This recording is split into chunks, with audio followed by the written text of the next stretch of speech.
genre de vidéo par le passé.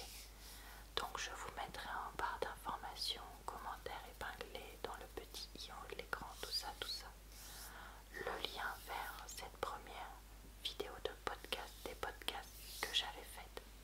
Parce que si vous ne l'avez jamais écouté, ça peut peut-être être intéressant, vu qu'il y a parfois le début de certains épisodes de podcast qui se suivent, que j'ai évoqué dans cette vidéo-là. Cette vidéo va être sous format de podcast. Qu'est-ce que je veux dire par là?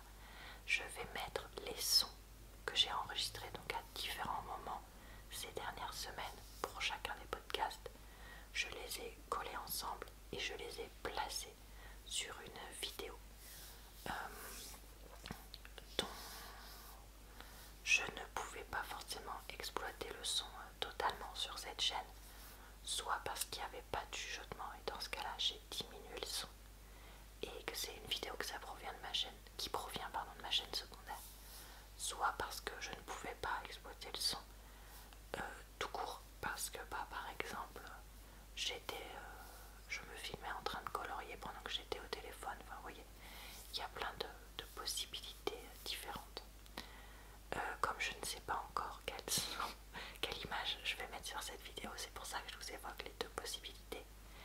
Mais dans ma playlist de podcasts où il y a donc les podcasts, des podcasts sur moi et des podcasts sur YouTube, que ce soit ma chaîne ou YouTube en général, vous pouvez retrouver tous ces cas possibles. Bon, je vais arrêter de parler en introduction et je vous laisse avec mes avis. On est parti. Avis numéro 1. Bonjour à tous. Je voulais vous parler d'un podcast, Arte Podcast, que j'ai écouté sur DJ Mehdi, que je ne connaissais pas du tout.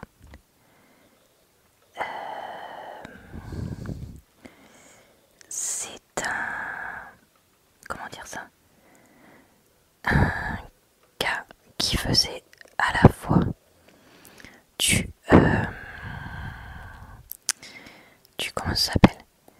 Des samples pour faire des fonds de vidéos de rap, et aussi qui faisait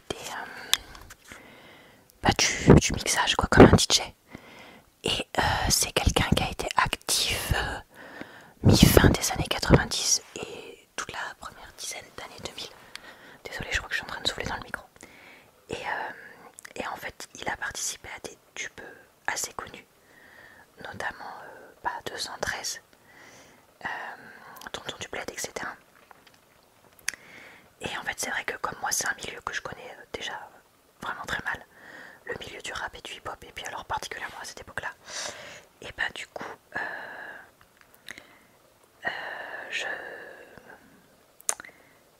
je savais pas du tout son existence, et surtout que comme il est décédé en 2010 dans un accident,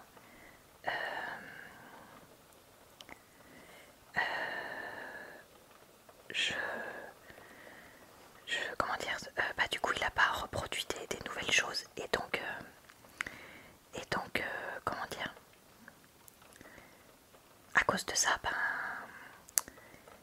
c'est vrai que j'ai pas pu en entendre parler récemment. Voilà, c'est ça que j'essaye de dire. Et voilà. Qu'est-ce que je voulais vous dire d'autre? Oui, donc du coup, ce qui est très particulier dans ce podcast, qui dure une cinquantaine de minutes, c'est que ce n'est pas lui qu'on entend, mais en fait on entend les personnes qui ont travaillé avec lui. Donc en fait on retrace sa vie avec des personnes qui ont travaillé avec lui, mais jamais on ne l'entend à part à la toute fin du podcast.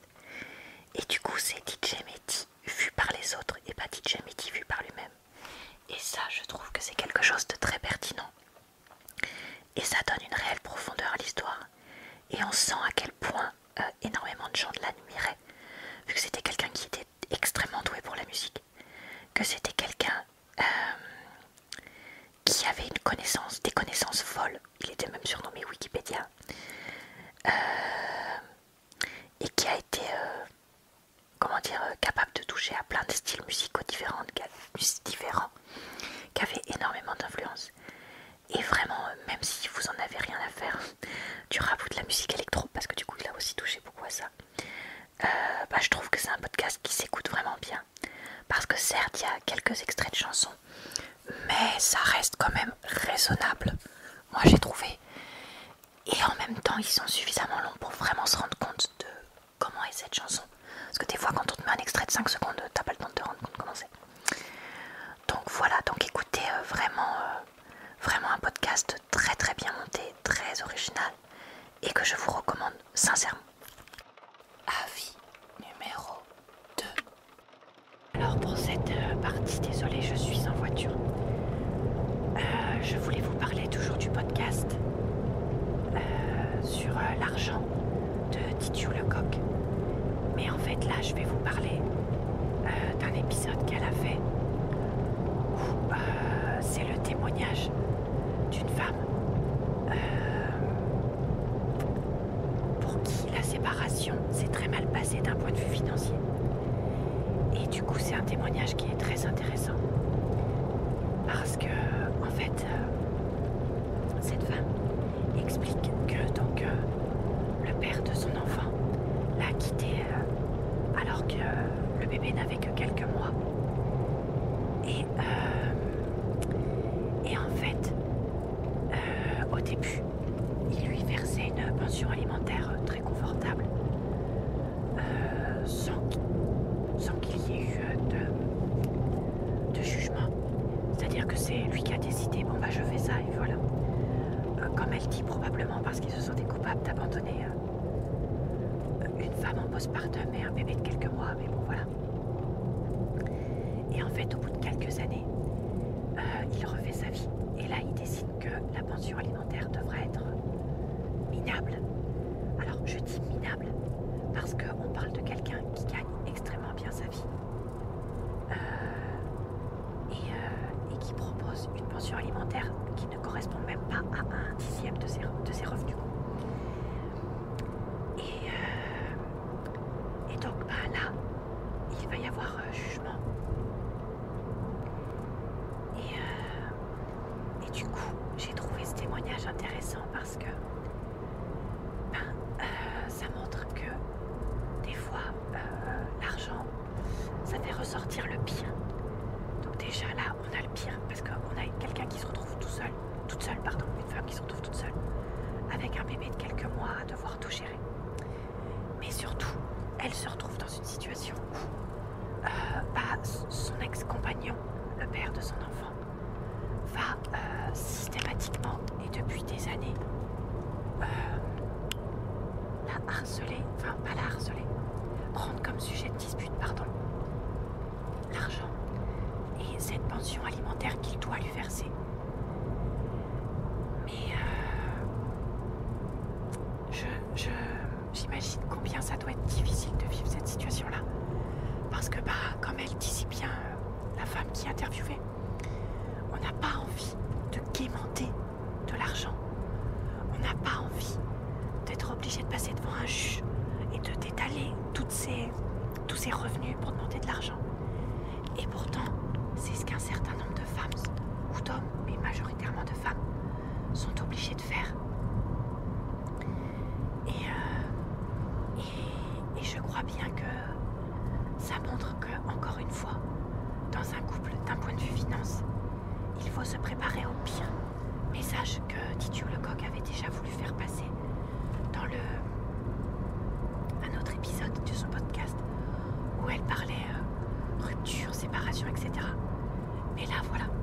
Alors, c'est vrai que, maintenant que j'y pense, la logique du podcast est un peu bizarre. Parce que ce témoignage est très intéressant, hein, c'est pas du tout ça que je veux dire. Mais c'est juste que ça n'a rien à voir avec les autres épisodes. Parce que là, on est sur un témoignage. On a quasiment une demi-heure de monologue de quelqu'un. On n'a aucun ajout limite de Titu.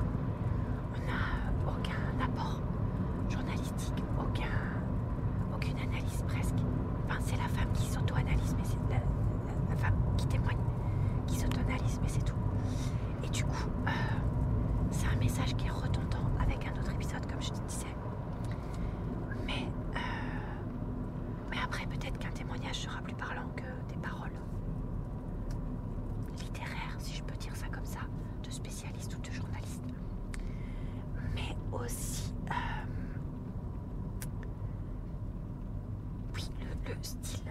est assez bizarre.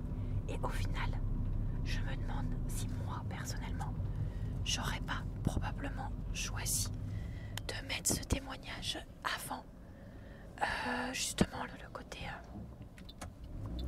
parole littéraire, etc., généralisation. Parce que je me dis que ça fait un témoignage très choc, vu ce qu'il arrive à cette jeune femme, enfin bref, comme vous voulez. Et je me dis que c'est encore plus coup de poing si on le met plus tôt. Parce que il me semble que les podcasts, c'est un peu comme les vidéos YouTube. Les gens regardent le début, mais après ils décrochent. Et du coup, plus tôt il est, mieux c'est, non? Enfin, je ne sais pas. Donc voilà, écoutez pour l'avis pour cet épisode-là, que j'ai du coup par ailleurs beaucoup aimé comme je disais, et que je vous conseille. Avis numéro 3. Alors ensuite, je voulais aussi vous parler d'un podcast qui est d'Arte Radio aussi, je crois, sur...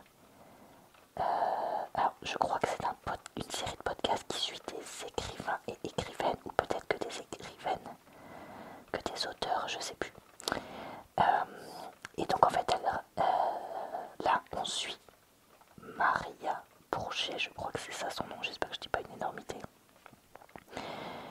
qui raconte un petit peu comment lui est venu son goût des livres et comment elle s'est retrouvée auteure de romans. Alors je vous avoue que c'est une auteure dont je n'ai lu aucun livre, donc je peux pas trop, enfin honnêtement j'ai trouvé ce podcast par hasard et je me suis dit oh tiens, comme l'écriture c'est quelque chose qui m'a toujours intéressée, je me suis dit qu'écouter ça pouvait être intéressant. Et en fait je me suis retrouvée un peu happée par ce premier épisode sur cet auteur là, parce que c'est une série de 3 épisodes sur elle, parce que en fait elle me semble tellement à la fois sympathique et antipathique, hautaine et naturelle, proche de moi et à 1 million d'années de moi, que du coup j'ai quand même écouté tout parce que je me suis dit mais c'est bizarre. Donc voilà, je saurais pas trop vous dire comment,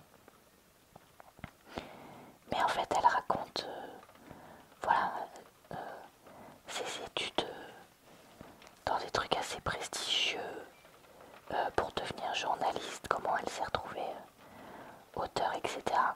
Et je pense que si c'est une auteure que vous appréciez ou que vous avez déjà lu, ce témoignage podcast vous sera d'autant plus intéressant. Après, est-ce que ça m'a donné envie de lire ces livres?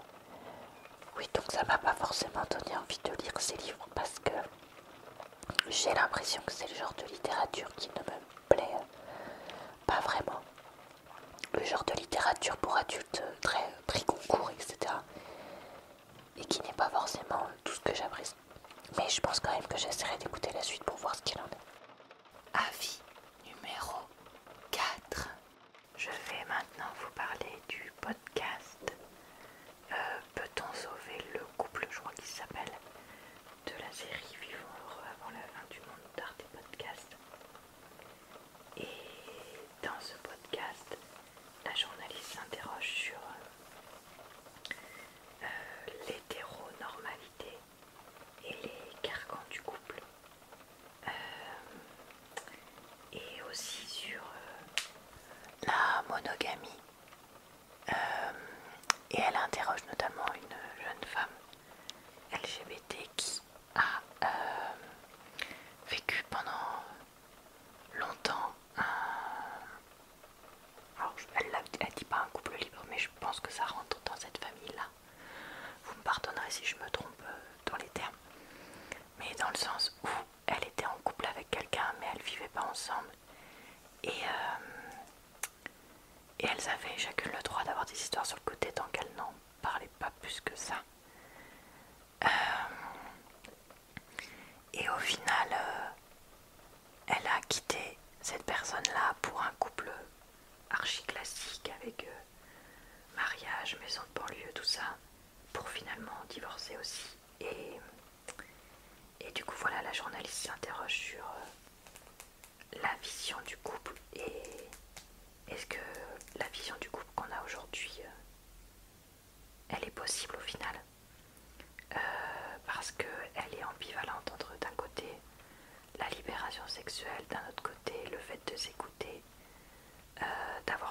plaisir féminin et pas juste de subir les rapports d'un mari.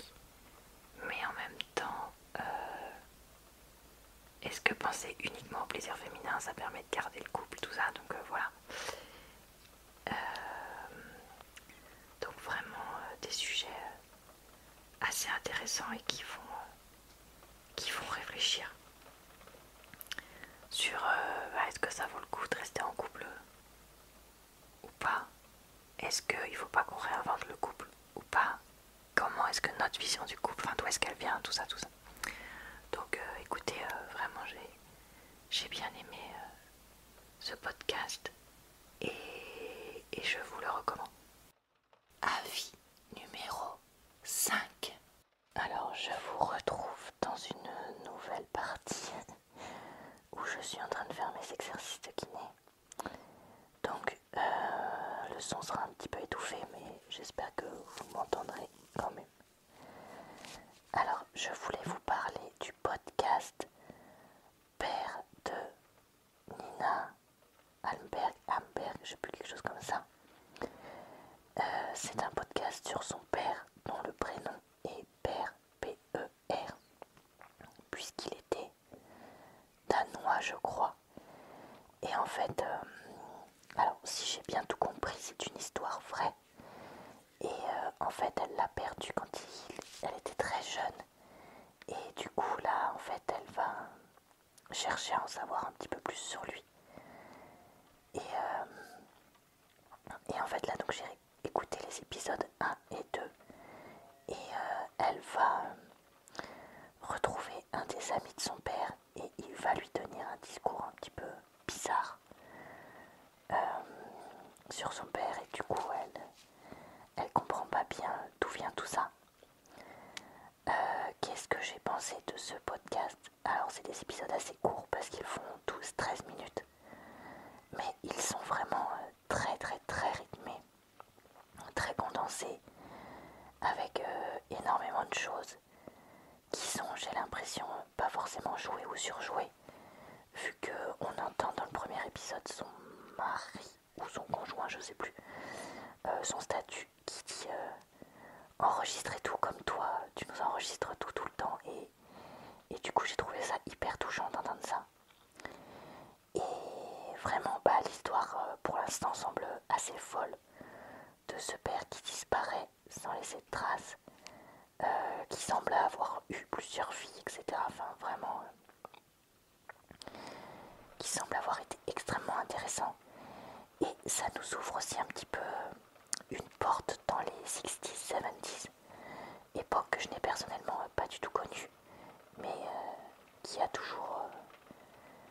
m'a toujours semblé intéressante, particulièrement les années 70 si je dis pas de bêtises, dans ce podcast. Et donc voilà, donc tout ça accumulé, pour l'instant je suis vraiment intriguée dans le bon sens du terme, et ça titille mon côté passion autobiographie que je garde encore et toujours.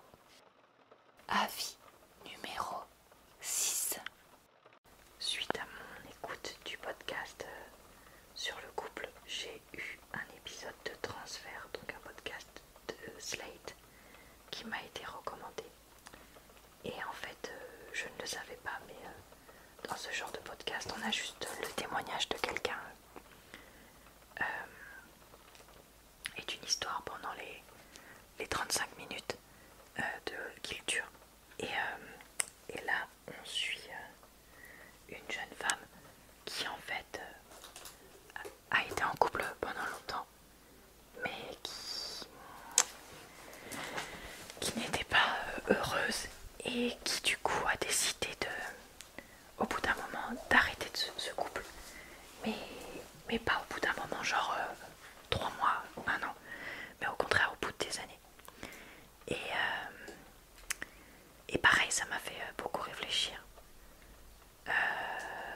tout ça, parce qu'en fait elle dit je sais qu'il y a un truc qui va pas, notamment par une absence de désir, mais en même temps je veux mon schéma du je l'ai rencontré pendant mes études, je veux me marier, faire des enfants, acheter une maison, tout ça. Et du coup elle reste quand même pendant longtemps interrogeait sur est-ce que l'absence de désir c'est comment dire, la fin d'un couple, puisque de toute façon le désir physique va dans la très grande majorité des cas diminuer, sauf si on arrive à se réinventer avec des nouvelles pratiques, etc. Donc qu'est-ce qui fait le couple? Est-ce que le couple c'est pas juste deux personnes qui ont envie de parler ensemble régulièrement pendant des années? Je sais pas, parce que ça on dirait plus deux amis. Enfin, il y a quand même une réflexion à avoir là-dessus, mais bon bref, du coup elle dit ça dans son couple, et en fait voilà, petit à petit, enfin en fait elle a envie de le quitter, mais en même temps elle le quitte pas, mais en même temps elle a envie, tout ça, donc voilà, je veux pas vous raconter tout parce que je pense que c'est à vous aussi d'écouter ce podcast, mais j'ai trouvé que c'était un témoignage très intéressant et très fort, celui-ci, avec vraiment cette histoire de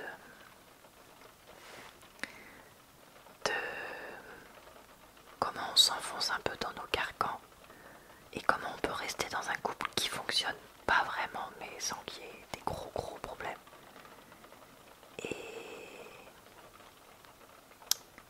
Et du coup bah voilà, je crois que c'est tout ce que je voulais dire en fait.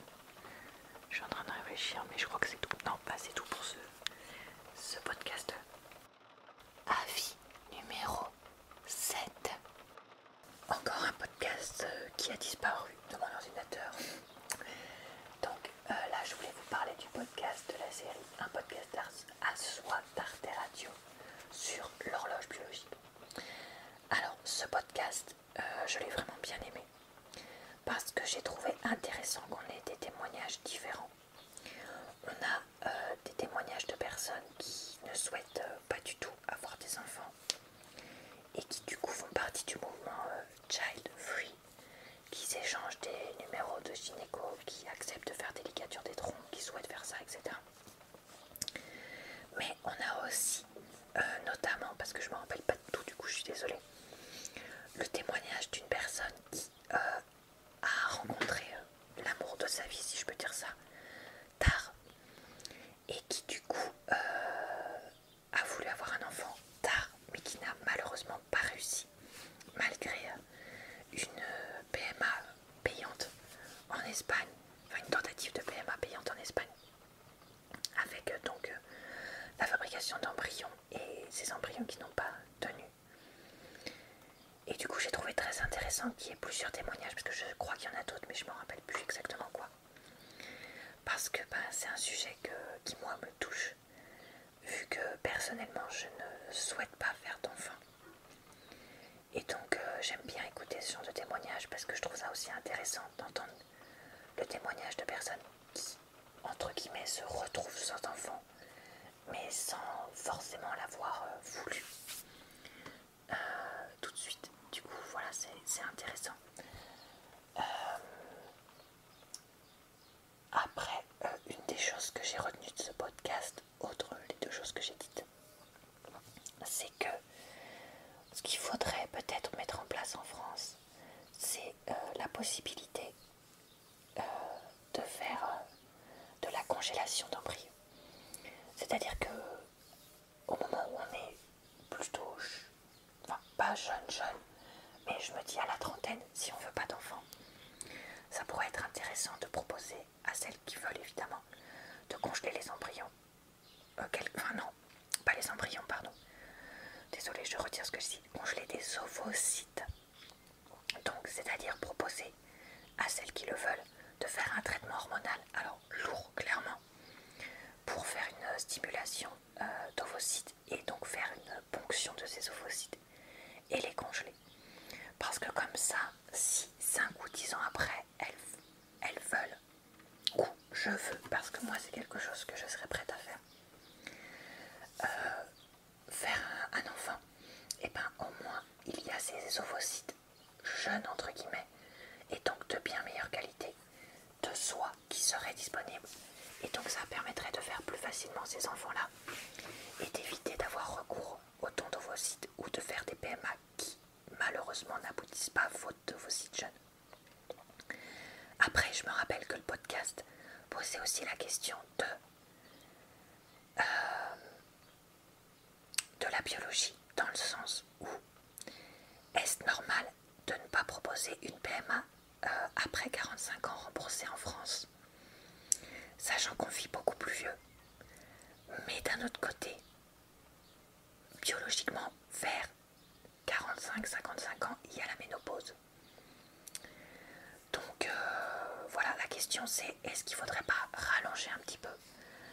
Moi spontanément j'ai envie de dire jusqu'à 50, ça pourrait être peut-être envisageable. Mais d'un autre côté, je connais des personnes qui ont eu, qui sont issues de parents âgés et qui l'ont très mal vécu. Après, ces personnes-là, c'est plus des générations, la mienne et celle d'avant. Donc, qu'est-ce qu'il en sera des générations futures? Moi, j'avais aussi rencontré une jeune à mon travail qui était issue d'une grossesse tardive, parce que ses parents avaient tous les deux plus de 40 ans quand ils l'avaient eu. Et au contraire, elle le vivait excellemment bien, parce qu'elle savait qu'elle avait été excessivement désirée. Donc je me dis, je pense aussi que ça dépend si c'est une grossesse qui est subie et si c'est une grossesse qui est extrêmement désirée.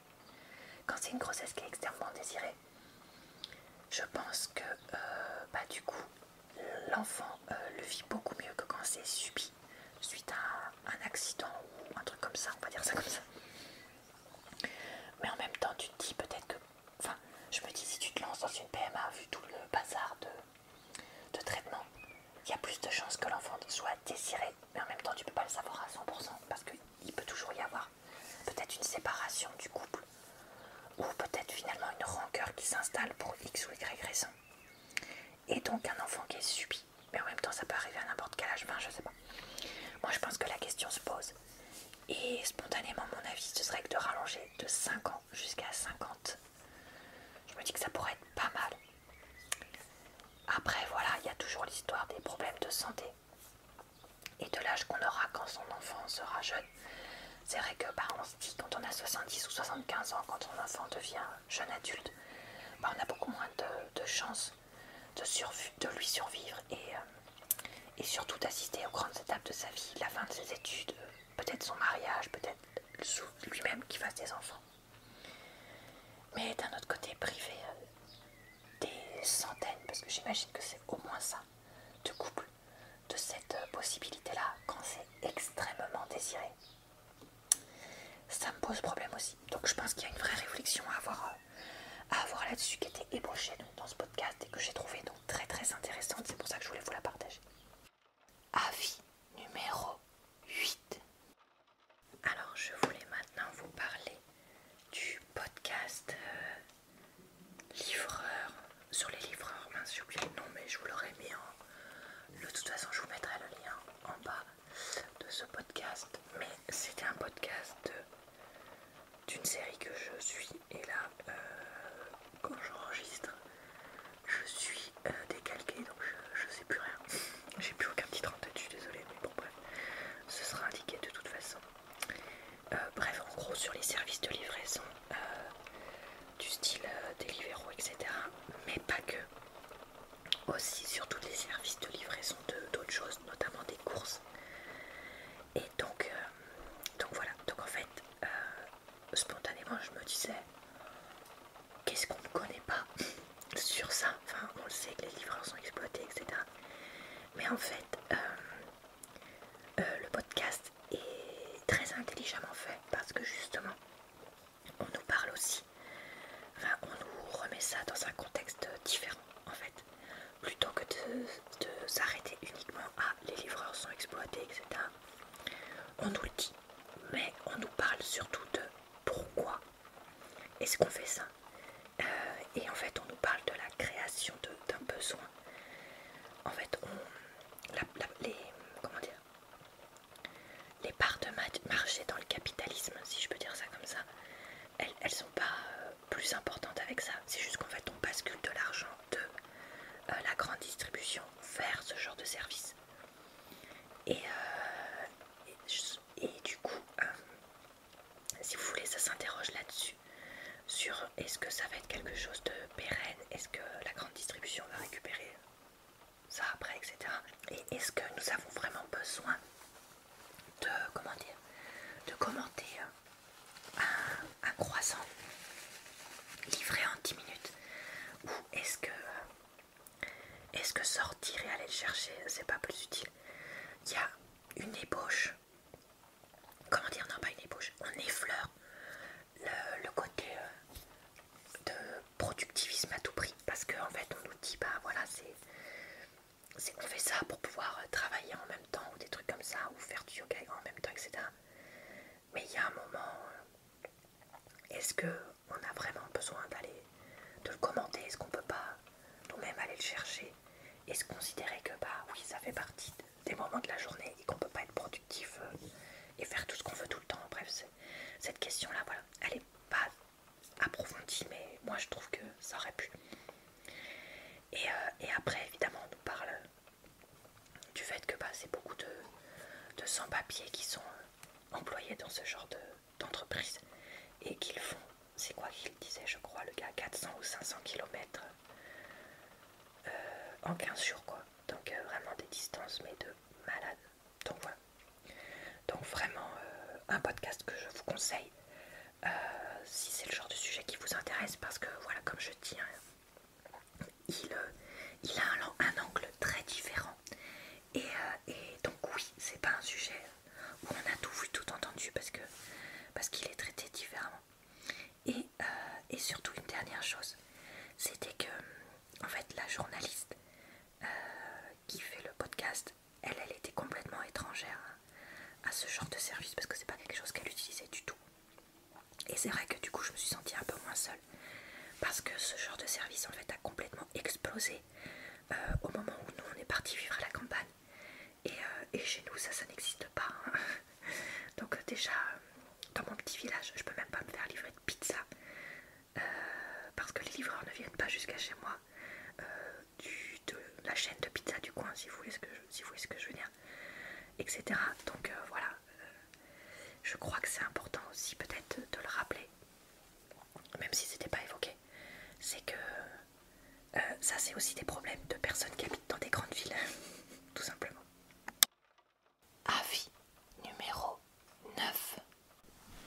Alors je voulais maintenant vous donner mon avis sur la première partie du podcast Bookmakers, qui est un podcast art et radio dans lequel des écrivains et écrivaines, j'avais pas compris la dernière fois mais c'est bien les deux, sont interviewés pour parler de leur travail.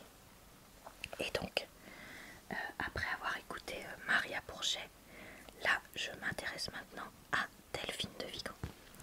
Alors Delphine de Vigan, c'est une auteure que je trouve assez particulière, parce qu'elle fait des livres qui sont à la fois enfin qui moi m'énervent et en même temps me fascinent en même temps à la fois. Donc voilà.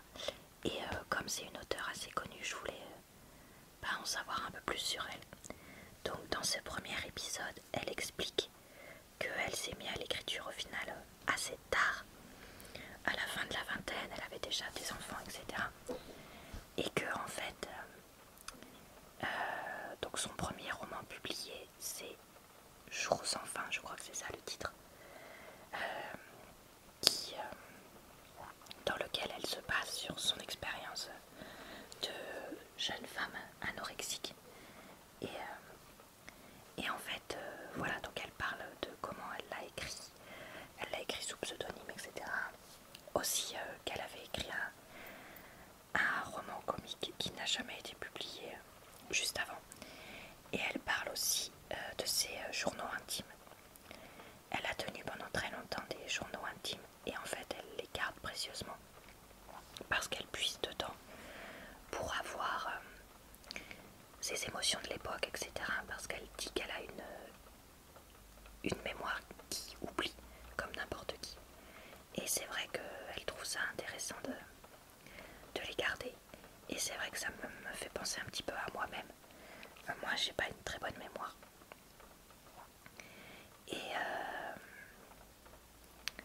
Et surtout, j'ai une mémoire qui sélectionne de trucs assez bizarres, assez surprenants. Et donc ouais, des fois, je me dis, est-ce que c'est pas quelque chose comme journal intime mais plus raconté. Je me dis qu'il faudrait pas que je m'enregistre sur certaines choses et que je garde ça privé, je sais pas. Bref, ça m'a fait penser à ça. Donc voilà, est-ce que j'ai bien aimé ce premier épisode? Écoutez, pour l'instant je suis un peu intriguée. J'aime bien mais sans plus. Et du coup j'attends de voir les autres épisodes avant de savoir si vraiment j'ai aimé sur cette personne-là. Parce que je sais pas, on dirait qu'il y a comme une espèce de réserve beaucoup plus forte que chez Maria Bourget. Voilà, donc on verra ça au fur et à mesure. Voilà, j'espère que cette vidéo vous a plu. La dernière fois, vous aviez été plusieurs à me faire un retour plutôt positif sur le fait de partager des avis sur des podcasts parce que ça vous permet de découvrir des nouvelles choses. Donc n'hésitez pas à me dire ce que vous en avez pensé et surtout si vous avez des podcasts qui vous semblent bien à me recommander, n'hésitez pas à les indiquer en commentaire. Je vous retrouve d'ici quelques mois je pense pour un nouvel épisode de Podcast des podcasts et d'ici là quasiment tous les jours sur ma chaîne pour de nouvelles vidéos. Je vous souhaite donc une bonne soirée, une bonne